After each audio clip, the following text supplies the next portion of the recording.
Good morning. My name is Dennis Anderson. I've had 3 jobs during my adult career. My first serious job was as a paratrooper for the United States Army. It was at the end of the Vietnam War. I didn't go to Vietnam. I was in Cold War Europe, where they were reinforcing for NATO at the end of that period. But I did get to make about 120 parachute jumps in government service. So as we approach Memorial Day, and as we are coming toward the anniversary of D-Day, this will be the D-Day plus 76, my friend Sergeant Bob Alvis, an Air Force veteran, suggested that we talk a little bit about the liberation of Europe. More than 75 years, we're coming up on the 75th anniversary of the end of the war in Europe. So I wanted to talk a little bit about a branch of service that's very dear to me. That's the United States Army, the oldest branch, but it's also the American Airborne Corps, which started almost 80 years ago. And that was the ways and the means of putting troops into the field by parachute or by glider. That's what airborne operations were. At the beginning of World War II, it was a very new concept, and in many ways it was a concept that was very expensive in human terms. There are a number of what history has determined to be disastrous airborne operations where entirely too many troops got killed inserting into the battlefield by parachute or glider. The German Parachutes Corps, which was part of the Luftwaffe, had actually ceased parachute operations after the invasion of Crete because they took too many casualties. But the United States and its allies, Britain, France, all the other wonderful countries that aligned to defeat Nazi tyranny, had determined that on D-Day they were going to begin the invasion a little bit after midnight, landing more than 17,000 paratroopers from the American forces, another 6,000 from the British. They all came in at night and descended from the air. Out here in the Antelope Valley, we've had the great blessing to know lots of D-Day veterans. And it is with sadness now that we note many of them have left us. Today I'm wearing what's called a forage cap. It's a World War II vintage style cap with the World War II vintage representation of the parachute corps. Some of the patches had a glider, some had a parachute, and some combined both of them. And the blue piping is for the infantry. So our Antelope Valley veterans of the Airborne Corps, first I want to talk about the one who is with us right now. And his name was Adolph Martinez. His name is Adolph Martinez, and he lives about 5 miles away from here in Quartz Hill. And Adolph was a member of an airborne division that is not very well remembered today. They only had one large-scale operation, and that was the crossing of the Rhine. They were the first troops across the Rhine by parachute and glider, and that too was an expensive, in human terms, operation. But Adolph wasn't there for that. He had fought in the Battle of the Bulge and been taken POW. And Mr. Martinez, who was from Sunland, Tujunga, California, and the son of a preacher out there, he combined with a buddy partner of his, and they escaped from one of the stalags. They escaped and they evaded from behind German lines until the American forces caught up to them, entering Germany, and then they were liberated. And they both lost about 30 pounds apiece. They'd been captured again once briefly, and they escaped again. So that's Adolph Martinez. He's in his 90s, and he is frail. But I can tell you, having had the joy and the experience of listening to Adolph, that when he was a young paratrooper, that man was a tiger. And we had a couple of other great veterans who participated in the most historic events in the finishing of World War II in Europe. One of them was from Rosamond, and his name is John Humphrey. John was a veteran of the 82nd Airborne Division, and we lost him a year before last. He was in his 90s as well. John Humphrey participated in D-Day, landing in Normandy among the thousands of paratroopers who were scattered all over this large department of northern France. They were behind the lines. They got lost. They got misguided. But John was a recon scout. He made his way. He was actually listed as missing in action for several days. But during that time, he took notes on every German troop movement that he observed.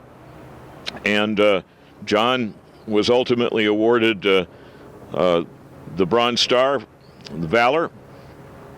On Christmas Eve, 1944, he was taking let's call it a comfort break. And as he headed out to the latrine, the entire camp was strafed by a Nazi Messerschmitt. And John was blown up and wounded in a very sensitive portion of his rear posterior. And he said all he had been looking forward to was that Christmas dinner. And they got him to the aid station. They patched him up at the aid station, then they put him in an ambulance, and then he was in the middle of the Battle of the Bulge being evacuated to a military hospital in Paris. John never got Christmas dinner in 1944, and he sure remembered that.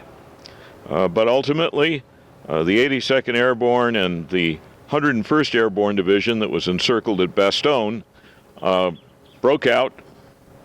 The Battle of the Bulge was the battle that broke the back of the Nazi Wehrmacht and settled the ending chapters of the war in Europe as Allied forces, American troops, getting ready to enter Nazi Germany for the final chapter. So the third member of our airborne forces, who was Antelope Valley resident, was Private Henry Oxner. When he was 18 years old in the Army, he volunteered. He was put into the 101st Airborne, the Screaming Eagles, and Henry's unit was called the 325th Glider Artillery. I can tell you that landing in a glider was a very harrowing way to effect an entry into the battle space. If the fall didn't kill you, then you had to get out and start fighting. But it was like landing in an enormous box kite that was coming up in a very thinly controlled crash. And many gliders were destroyed by Nazi booby traps that were staked out in the fields during the Normandy invasion. But the gliders came in any event, along with the arriving paratroopers who had come in by parachute. But Henry's unit was a sister or a companion unit to, if you've ever seen the Steven Spielberg epic miniseries Band of Brothers, 325th Glider Artillery was an organic element of what was called the 506 Parachute Infantry Regiment, and they were the ones with Easy Company, and Easy Company was the Band of Brothers.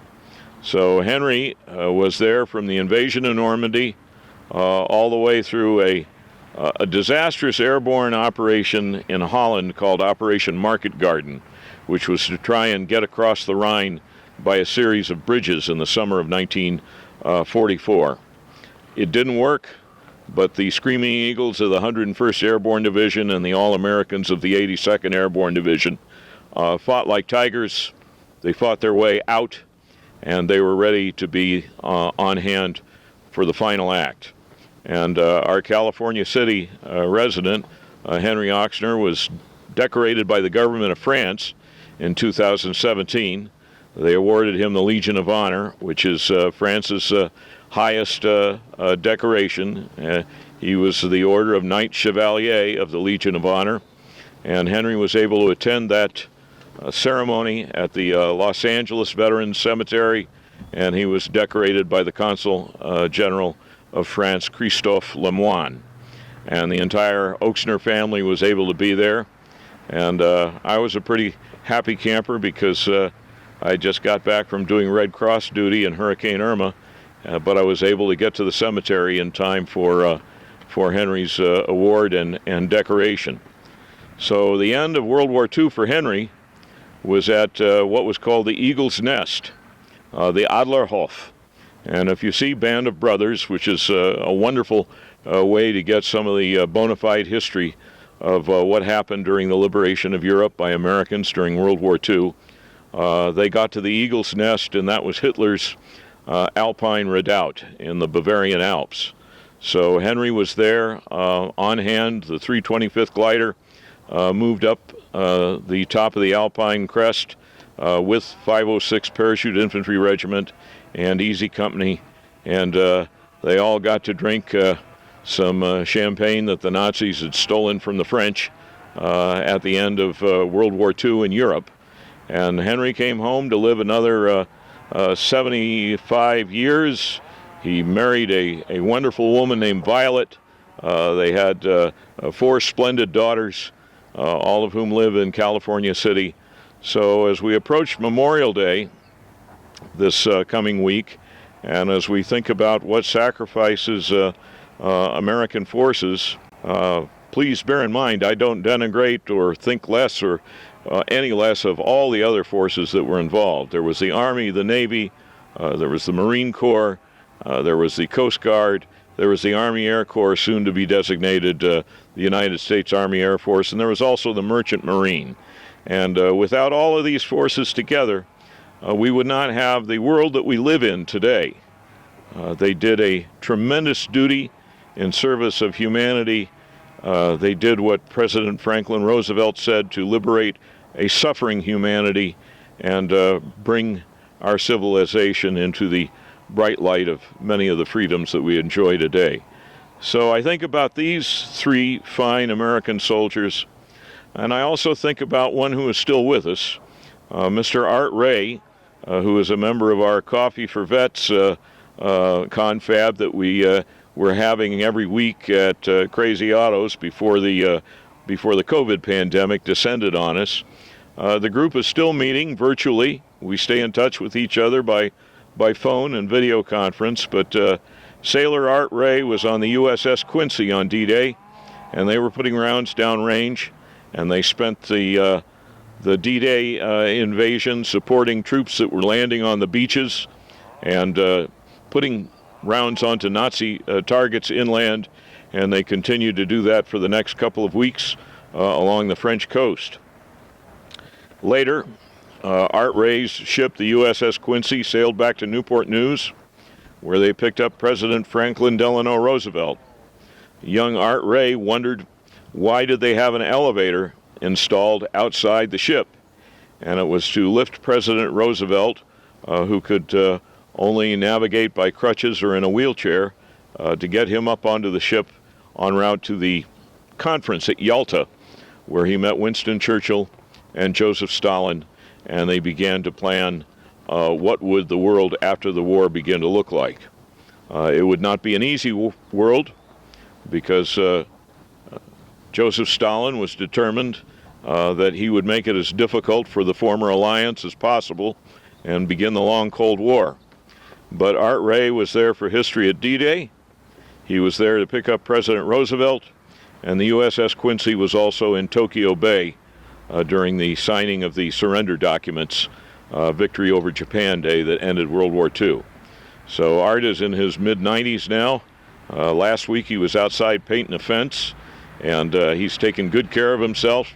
And one thing I noticed about Art is he always did a fist bump instead of a handshake, and that's one reason why he's probably retained such good health along with his good genes. But we have to be very happy that we had Americans like these 4 splendid servicemen, and we have to be very happy about all the troops in service, men and women, who have served in the time since then. We have a lot to be grateful for. Those who were serving then, those who have served in all the conflicts since then, and those who are serving us right now, who we owe our respects and our gratitude to.